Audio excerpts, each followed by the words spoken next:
Hi, my name is Belle, and this is going to be the reflection for my final project. So the first thing that I wanted to talk about was the artists that influenced this work. So the first artist that influenced me was Henry Matisse, and after he had a surgery for his cancer, he became a wheelchair user. So he would have his assistant hold out the canvas so that he could use his mouth to paint, because he loved to paint. And his pieces were super vibrant, super bright, very colorful, often very detailed, really amazing work to have done with your mouth. So I kind of wanted to take the colorful, bright aspect from his work.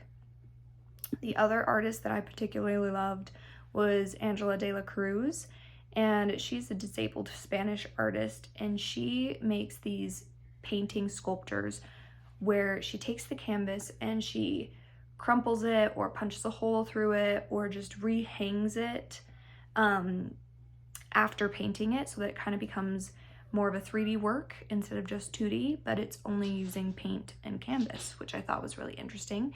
So I kind of wanted to take an aspect of that sculptural canvas work that she does. And then the final artist that I was inspired by was Adam Reynolds. And he would often use glass in his work, and he would piece it together in order to create images. And so that's also something that I wanted to draw on.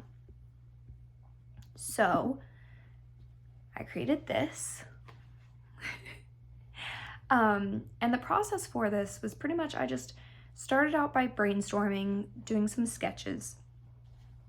And I was thinking of doing like a full-blown canvas sculpture the way Angela de la Cruz was, where I like take out the staples and rehang it in a certain way, but I felt like I kind of wanted to keep the canvas itself more whole, because I felt like it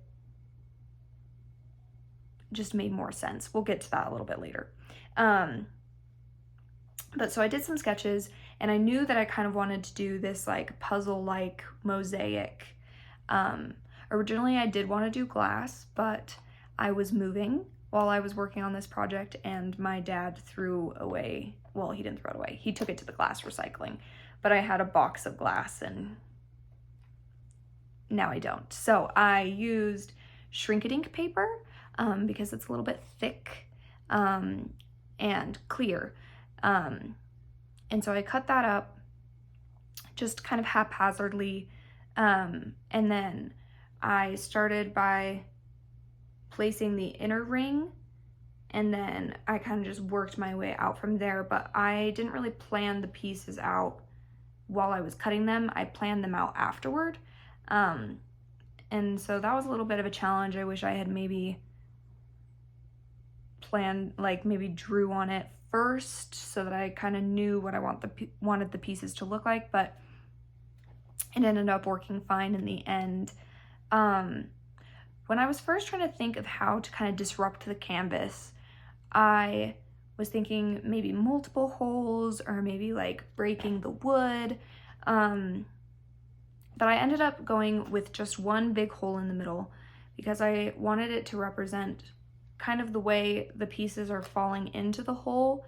It made me think of like the erasure that these groups go through in society. And then I ended up going with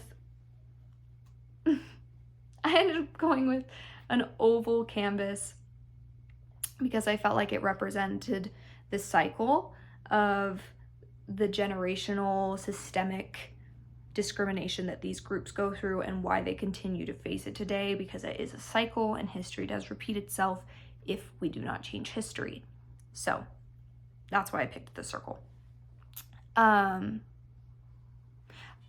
What I wanted it to reflect was the intersectionality between racism, ableism, sexism, homophobia.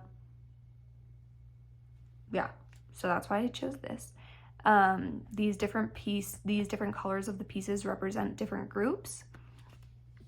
So I based these colors also on the disability pride flag. So first, to start off, black represents people who have experienced ableist violence and abuse. Red is for people with physical disabilities. Gold, which is yellow in this case, represents neurodivergencies. White represents people with invisible or undiagnosed disabilities. Blue represents those with psychiatric disabilities. Green represents those with sensory disabilities. And then I chose brown for Black and Indigenous people. And then I chose purple for queer people because I'm bi and my favorite color of the bi flag is purple. So that's why I chose that. So yeah, these pieces all represent a different marginalized group, most of them different types of disabilities, but I wanted to represent the intersectionality between them because I feel like we have talked a lot about that in class.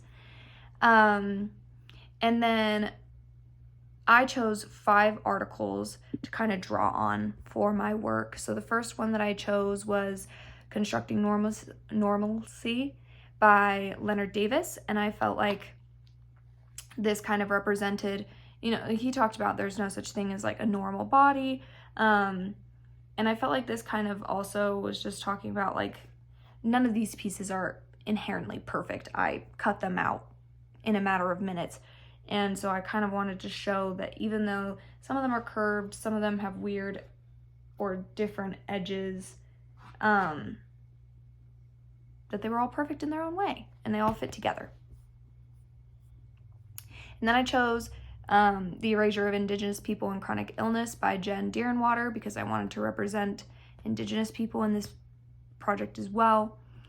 I also, just a personal thing, I chose Psychiatric Incarceration Isn't Treatment by Leah Harris because I feel really strongly about this subject, and she specifically points out the discrimination that Black, poor, unhoused, mentally ill people go through.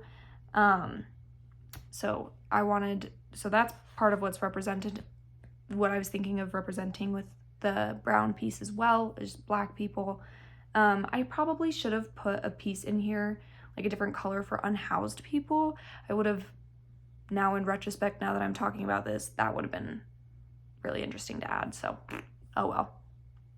I also chose For Some Black Women by Akila Johnson. I felt like that, sums it all up. That also, and The Birth of American Gynecology by Deirdre Cooper Owens is a very good source for discrimination that Black people go through, specifically Black women. Yeah, and then I got the Disability Pride Flag from the disabledworld.com article. So